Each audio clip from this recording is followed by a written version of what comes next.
বন্ধুরা, তোমরা এখন যে শিয়ালকে দেখতে পাচ্ছ সে হলো ফুলঝুরি বনের অভাবী রিকশা চালক বল্টু শিয়াল।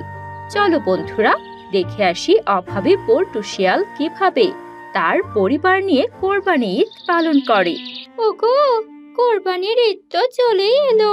মেয়েটা যে নতুন জামার জন্য আবদার করছে, এদিকে ঘরেও তো খাবারের তেমন কিছু নেই। বউ, আমিও তো তাই ভাবছি। এদিকে আমার রোজগারের অবস্থাও খুব একটা ভালো না। দিন শেষে যতটুকু রোজগার হয় তা দিয়ে তো সংসারটাই ঠিক মতো চলে না। এর মধ্যে আবার ঈদের কেনাকাটা কিভাবে যে করব কিছুই বুঝতে পারছি না। ওগো, তুমি এসব নিয়ে একদমই মন খারাপ করে দেখো না।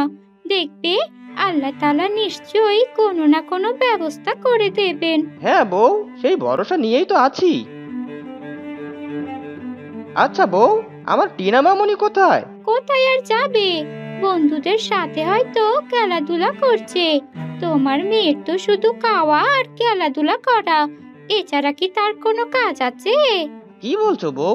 এতটুকু একটা মেয়ে খাওয়া আর খেলাধুলা ছাড়া কি বা করবে? আচ্ছা যাই হোক, এখন আমি উঠি। আজ রিক্সা নিয়ে হিমছড়ি বনে যাব। শুনেছি সেখানে নাকি ঈদের কেনাকাটার জন্য অনেক ভিড় হবে। সময় মতো যেতে পারলে আজকে রোজগারটা ভালোই হবে। ওগো, তুমি তাহলে তাড়াতাড়ি বেরিয়ে পড়ো, আর দেরি করো না। এরপর শিয়াল ঘর থেকে বের হয়ে তার রিকশার কাছে যায়। বউ, ঘর থেকে পাম্পারটা নিয়ে এসো তো। এত দূরের পথ যাব, রিক্সায় পাম্পটা দিয়েই নেই। এরপর শেফালি পাম্পারটি এনে বল্টুকে দেয়, আর বল্টু কিছুক্ষণ ধরে রিকশায় পাম্প দেয়। ফাইটে যায়, ওরে বুকটা ফাইটে যায়। অভাব যখন স্বভাব হইয়া আমার আশেপাশে দিয়া। ওরে অভাব যখন স্বভাব হইয়া আমার আশেপাশে দিয়া। 12 মাসই থাইকে যায়, ফাইটে যায়, ওরে বুকটা ফাইটে যায়।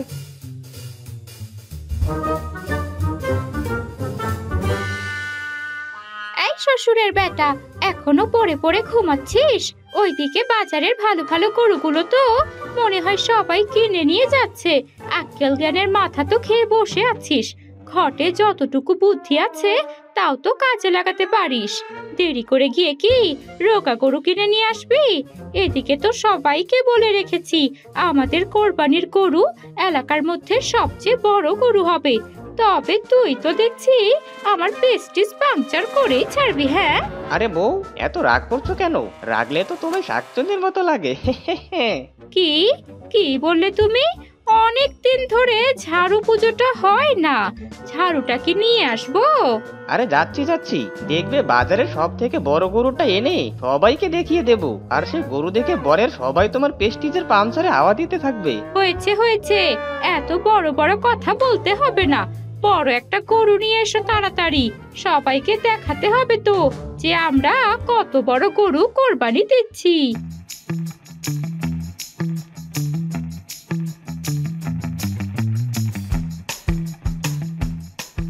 ওই মামা, দাঁড়াও দাঁড়াও। কোথায় যাবেন মামা? ঈদের কেনাকাটা করতে সুপার শপে যাব, যাবে নাকি? আরে যাবো না মানে? তাড়াতাড়ি উঠে বসুন আমার রিক্সায়, বিমানের গতিতে পৌঁছে দেবো আপনাকে। কি ব্যাপার মামা, তোমার এত মন খারাপ কেন? বাসায় কি মামির সাথে ঝগড়া করেছো নাকি? না মামা, ঝগড়া করিনি। কদিন পরেই তো কোরবানির ঈদ। গরিব হওয়ায় কোরবানির তো সামর্থ্য নেই। অন্যদিকে মেয়েটার আবদারের নতুন একটা জামাও কিনে দিতে পারছি না। মন খারাপ করো না মামা, আল্লাহ তাআলা আমাদের যতটুকু সামর্থ্য দিয়েছেন তা নিয়েই আমাদের সন্তুষ্ট থাকা উচিত। বলি কি মামা, আমি তোমাকে কিছু টাকা দিচ্ছি। এটা দিয়ে তুমি তোমার মেয়ের জন্য নতুন একটা জামা কিনে নিও, আর বাড়ির জন্য কিছু বাজার করেও নিয়ে যেও। না মামা, আপনি আমাকে শুধু ভাড়ার টাকাটাই দিন। আরে মামা রাখো তো, এটা আমি তোমার মেয়েকে ঈদ সালামি হিসেবে দিলাম।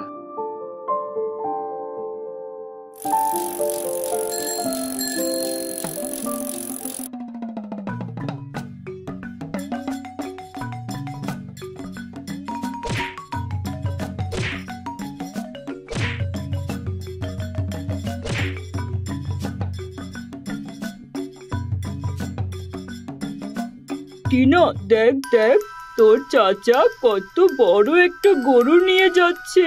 টিনা, তোদের তো এবার অনেক গোস্ত খাওয়া হবে। তোর চাচা কোরবানি দিচ্ছে বলে কথা। এই চল চল, গরুটাকে আমরা কাছ থেকে দেখে আসি। চল।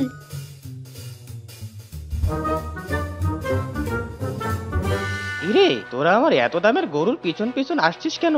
আমার এত দামের গরুটা শুধু বড় লোকেরাই কাছে এসে দেখতে পারবে, তোদের মতো গরিব ভিখারির বাচ্চাদের জন্য না। যা বলছি পিছন থেকে, তা না হলে কিন্তু গরুর শিং দিয়ে পেট ফুটো করে দিব। বউ, কোথায় গেলে তুমি? তাড়াতাড়ি এদিকে এসো।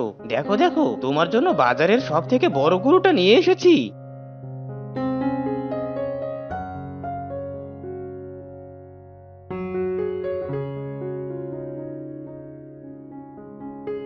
ও মা, কত বড় গরু! তোমার ঘটে তো দেখে বুদ্ধি ফিরে এসেছে। আমি এখন বড় মুখ করে সবাইকে বলতে পারবো সবচেয়ে বড় গরুটা আমরাই কোরবানি দিচ্ছি। হ্যাঁ বউ, তুমি একদম ঠিক বলেছো। দেখবে আমি তো কোরবানির গরুর কথা সারা বনে ছড়িয়ে পড়বে, সবার মুখে মুখে শুধু আমাদের বড় গরুর কথাই থাকবে। আমরা তো একদম ভাইরাল হয়ে যাব বউ। এই টিনা, তোরা এখানে কি করছিস? যা যা বলছি। কোরবানি দেওয়ার সামর্থ্য নেই, আবার আসছে আমাদের গরুর ওপর নজর দিতে। কোথা থেকে যে আসে সব গরিবের বাচ্চারা, দেখলেই মনে হয় কিছু চাওয়ার জন্য এসেছে। যা বলছি এখান থেকে। কিরে, তোরা আমার পিছন পিছন বাড়ি পর্যন্ত এসেছিস? এখানে দাঁড়িয়ে আছিস যে? শুনিসনি আমার বউ কি বললো? যা তাড়াতাড়ি, তা না হলে কিন্তু লাঠি পেটা করে বের করবো।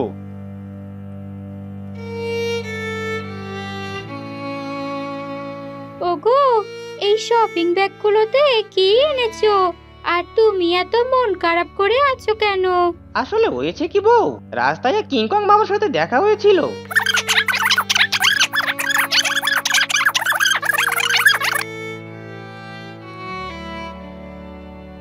বাজারে দ্রব্যমূল্যের যে দাম, মেয়েটার জন্য একটা জামা আর তোমার জন্য একটা শাড়ি কিনতে সব টাকা শেষ হয়ে গেছে। বাড়ির জন্য যে কোনো বাজারই আনতে পারলাম না। কি হয়েছে রে মা, এভাবে কান্না করছিস কেন?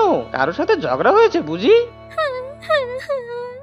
না বাবা, চাচা কোরবানির জন্য বড় একটা গরু কিনেছে, সেটাই আমরা বন্ধুরা মিলে দেখতে গিয়েছিলাম।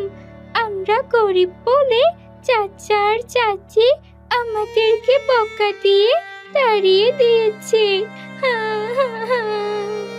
কাঁদিস না রে মা, আমরা যে গরিব, ওসব অহংকারী বড় লোকেরা আমাদের মতো গরিবদের তো অপমান করবেই। আয় মা আয়, আর কাঁদিস না।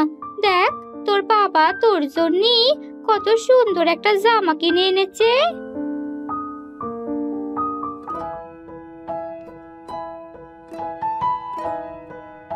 ভাই মিচকে, ঈদ মোবারক। কেমন আছিস তুই? কতদিন পর দেখলাম তোকে। নামাজ থেকে বেরিয়ে এই গরিবের মুখটাই দেখতে হলো, যত সব। মন খারাপ করো না বল্টু ভাই, এসব অহংকারী বড় লোকদের আচরণে একদমই কষ্ট পেও না। দেখবে একদিন এদের অহংকারের পতন ঘটবেই, আর সেদিন এদের মতো গরিব কেউই থাকবে না। না ভাই, আমি চাই আমার ভাইটা যেন বড় লোক হয়েই বেঁচে থাকে, কারণ গরিব হয়ে বেঁচে থাকার কষ্টটা আমি খুব ভালো করেই বুঝি। আমি কখনোই চাই না ও গরিব হয়ে কষ্টে থাকুক। দোয়া করি ওর অহংকারী মনোভাবের যেন পরিবর্তন হয়, আর ও যেন অনেক সুখে থাকে। আমিও দোয়া করি মিচকে ভাই যেন শীঘ্রই তার ভুল বুঝতে পারে, আর সবার সাথে যেন মিলেমিশে চলে। কি ভাগ্নি, বনের সব থেকে বড় গরুটা তাহলে তুমি কোরবানি দিলেই? তারিখে তো তোমারই চর্চা হচ্ছে। হ্যাঁ মামা, এসব নাম ডাকের জন্যই তো এত বড় গরু কোরবানি দেওয়া। তা ভাগ্নে, বল্টু ভাগ্নেকে দেখছি না যে, কি আসেনি? কি যে বলো না বাঘ মামা, ওসব গরিবদের আমার কোরবানিতে ডেকে কি আমার ইমেজটা নষ্ট করবো নাকি? এসব তুমি কি বলছো ভাগ্নে? কোরবানির মাংসে গরিবদের হক আছে, আর আল্লাহ তাআলা গরিবদের হক এভাবেই লিখে রেখেছেন। এখানে ইমেজ নষ্ট হওয়ার তো কোনো কথাই আসছে না, আর সে তো তোমারই ভাই। বাঘ মামা, তুমি একদম ঠিক বলেছো। আমি আমার অহংকারে এতটাই অন্ধ হয়ে গিয়েছিলাম যে নিজের ভাইকেও গরিব বলে অপমান করতে ছাড় দেইনি। তুই যেহেতু তোর ভুল বুঝতেই পেরেছিস, তাহলে এখনো দাঁড়িয়ে আছিস কেন? ক্ষমা চেয়ে ডেকে আন বল্টু ভাগ্নেকে। হ্যাঁ মামা, আমি এক্ষুনি যাচ্ছি বল্টু ভাইয়ের কাছে ক্ষমা চাইতে। আমি আর অহংকারী হয়ে থাকতে চাই না, কেননা অহংকার পতনের মূল। এসব বলে মিচকে শিয়াল দ্রুত তার ভাইয়ের কাছে যায় আর ক্ষমা চেয়ে তাদেরকে নিয়ে আসে। এরপর তারা সবাই মিলে একসাথে ঈদ আনন্দ উপভোগ করতে থাকে। আরে সোনা পাখি, তুমি চলে এসেছো? বাহ, তুমি তো দেখতে খুবই সুন্দর। তোমার আইডির ছবির চেয়েও সুন্দর। এই, কে আপনি? আর এসব আপনি কি বলছেন? তার মানে আপনি আমাকে মেসেজ করেছেন?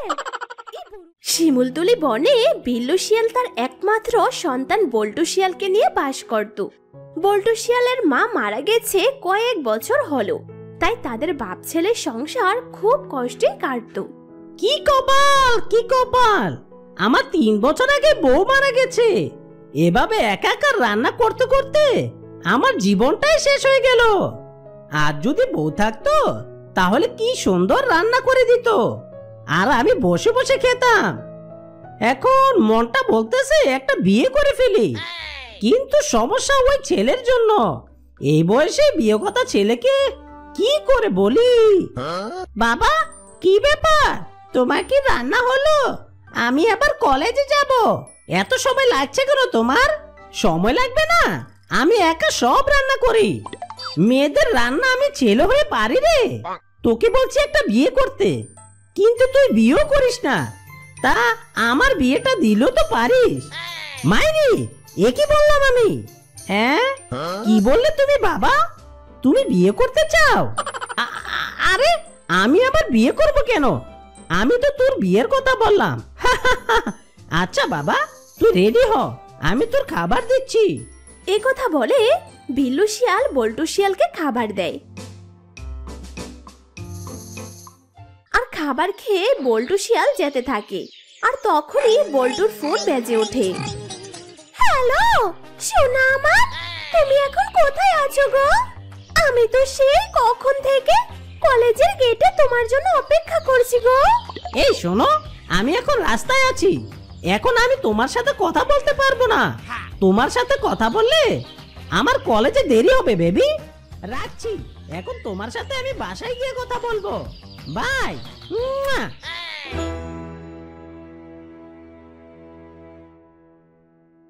হ্যালো জান আমার, তুমি এখন ফ্রি আছো তো? তুমি কি করছো এখন? হ্যাঁ বেবি, আমি এখন ফ্রি আছি। বেবি, আজ আমি খুবই ব্যস্ত ছিলাম, তাই তোমার সাথে দেখা করতে পারিনি গো। আচ্ছা বেবি, আমি কাল অবশ্যই তোমার সাথে দেখা করব। জান আমার, কাল যেন একদম মিস না হয়। তুমি তো জানো তোমাকে একদিন না দেখলে আমার ভালো লাগে না। আচ্ছা বেবি, আমি একদম মিস করব না। লাভ ইউ সোনা। আর তখনই তার ঘরে তার বাবা বিল্লু আসে আর বলে, বাবা বল্টু, এনে তোর চা। তোর মোবাইলে তখন থেকে টুংটাং শব্দ হচ্ছে, তুই কার সাথে টুংটাং করছিস? বাবা, এটা টুংটাং না, আমাকে কেউ মেসেজ করেছে, তার জন্য এই শব্দ হচ্ছে। এটা হলো সময় কাটানোর মেশিন বাবা। তাই বুঝি? তাহলে বাবা আমাকেও এমন একটা মেশিন কিনে দে না, আমিও টুংটাং করে মেসেজ করব। সারাদিন তো বাড়িতে একা একা থাকি, আমার তো সময় কাটে না রে। তোর মাও নেই, আমার আর ভালোই লাগে না। আচ্ছা আচ্ছা চলো বাবা, ঠিক আছে, আমি তোমাকে এখনই একটা মেসেজ করা মোবাইল কিনে দিচ্ছি। এই কথা বলে বিল্লু শিয়াল তার বাবাকে নিয়ে মোবাইলের দোকানে যায়। এই যে ভাই, আমার একটা ভালো দেখে মোবাইল দিন তো। মা, আমাকে সব থেকে ভালো দেখে মোবাইল কিনে দাও। আমার সব বন্ধুর হাতে অনেক দামি দামি মোবাইল। তুমি এক কাজ করো, আমাকে তুমি আইফোন কিনে দাও মা। এইসব তুই কি বলছিস? আইফোনের দাম কত সেটা কি তুই জানিস? এই বয়সে তুই আইফোন ব্যবহার করবি? কেন ব্যবহার করব না আমি? আমি কিছুই শুনতে চাই না। আমার বাবা একজন পুলিশ অফিসার, আর তার মেয়ের হাতে আইফোন থাকবে না। আচ্ছা ঠিক আছে ভাইয়া, আমাকে একটা আইফোন দিন তো। এই নিন ম্যাডাম, আইফোন। আরে ভাই, মোবাইলটা তো দেখতে খুবই সুন্দর।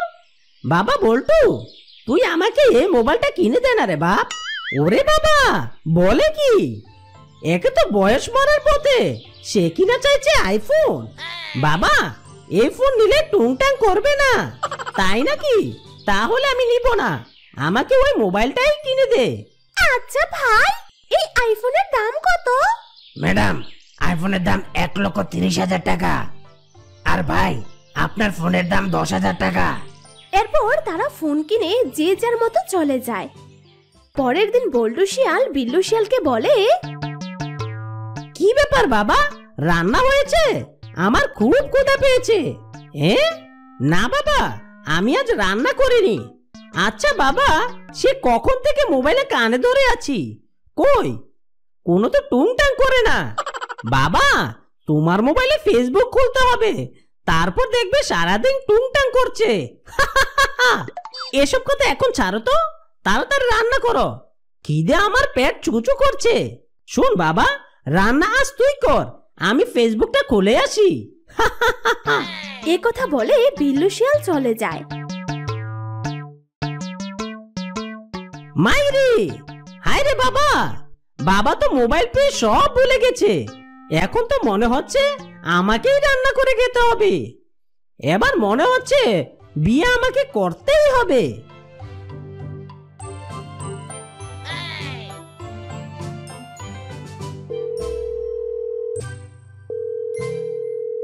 হ্যালো, তোমাকে কখন থেকে মেসেজ করছি গো, কিন্তু তুমি কোনো রিপ্লাই দিচ্ছ না কেন?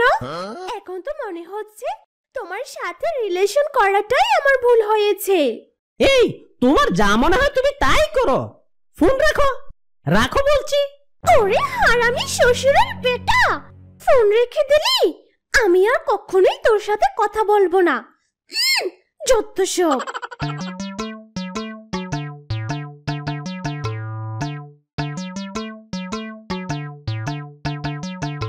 আরে মামুনি, তুমি সেই না যে বড় মোবাইল কিনেছো? আচ্ছা মামুনি, তুমি আমাকে ফেসবুকটা খুলে দিতে পারবে? ওই ফেসবুক না খুললে আবার টুংটাং করবে না। ও আচ্ছা, দিন আমাকে, আমি আপনাকে ফেসবুক খুলে দিচ্ছি। আচ্ছা আঙ্কেল, আপনি এই বয়সে ফেসবুক খুলে কার সাথে চ্যাটিং করবেন? এসব বলে মুন্নি বল্টুর মোবাইল নিয়ে খুলে দিল। আঙ্কেল, মোবাইলের কাজ হয়ে গেছে, এই নিন। ফেসবুক তো খুলে ফেললাম, এখন আবার টুংটাং শুরু হবে। কি ব্যাপার মামুনি, টুংটাং তো হচ্ছে না। আরে আঙ্কেল, কেউ মেসেজ না করলে আওয়াজ হবে কি করে? তা আওয়াজ করে সেই মেসেঞ্জারটা দাও না।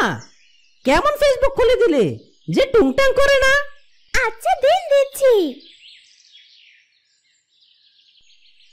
তোমাকে অনেক ধন্যবাদ, তুমি আমার মেয়ের কাজটাই করে দিলে। তাহলে চলে রে মা। এই কথা বলে বিল্লু শিয়াল চলে যায়। এভাবে কেটে যায় বেশ কয়েকদিন। কতদিন হলো বল্টুর সাথে, মানে আমার জান পাখিটার সাথে কথা বলি না। আরে এটা কার আইডি? বিল্লু চৌধুরী, দেখি তো একটু কথা বলে। হাই, কে তুমি?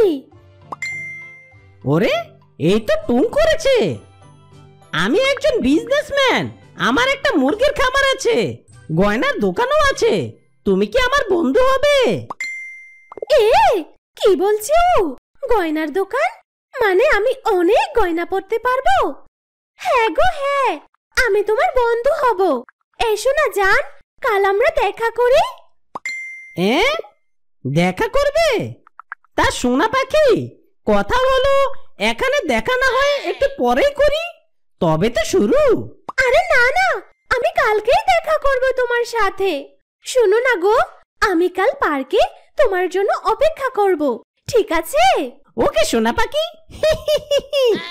পরের দিন শিউলি শিয়ালিনী পার্কে আসে। ইস, আমি কত বড় ভাগ্যবতী, আমি সকাল বিকাল শুধু গহনা পরবো আর বান্ডেল বান্ডেল টাকা নিয়ে ঘুরে বেড়াবো। কিন্তু কিন্তু ও এখনো আসছে না কেন? ওই পথ দিয়ে যাচ্ছিল বল্টু শিয়াল। বল্টু শিউলিকে দেখে তার কাছে যায় আর বলে, আরে বেবি, তুমি এখানে কি করছো? কয়দিন হলো তুমি কোনো মেসেজ করো না, কথাও বলো না, কি হয়েছে তোমার?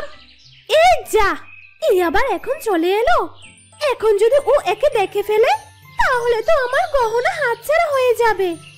আরে আমি তো এখানে বাবার সাথে বোনকে নিতে এসেছি। এই শোনো না গো, বাবা এক্ষুনি চলে আসবে, তুমি তাড়াতাড়ি চলে যাও। তোমাকে আমার সাথে দেখলে বড় কেলেঙ্কারি হয়ে যাবে গো। তাই নাকি বেবি? তাহলে আমি চলে যাচ্ছি, রাতে তুমি অবশ্যই আমার সাথে কথা বলবে। এসব বলে বল্টু শিয়াল চলে যায়।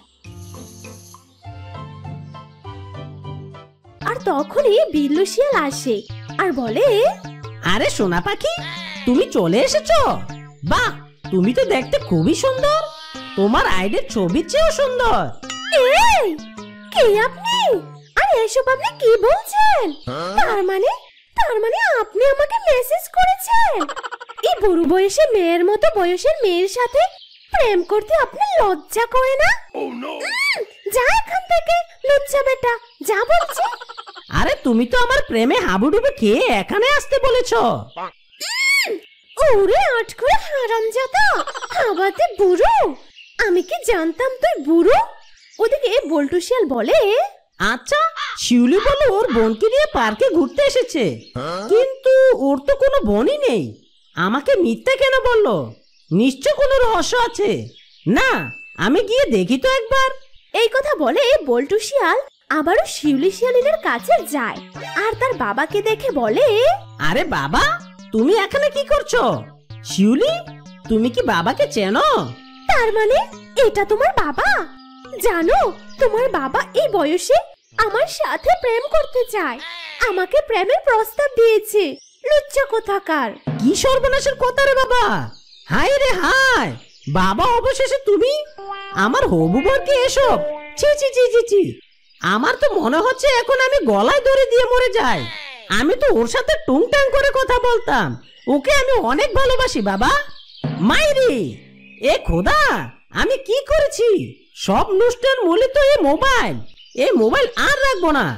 তো বল্টু, আমার আর টুংটাং দরকার নেই। মা, তুমি আমাকে ক্ষমা করে দিও, আমি আর কখনো মোবাইল হাত দিয়েই ধরবো না। এই কথা বলে বিল্লু শিয়াল ওখান থেকে চলে যায়। বল্টু শিয়াল আর শিউলি শিয়ালিনী প্রেমের গল্প করতে থাকে।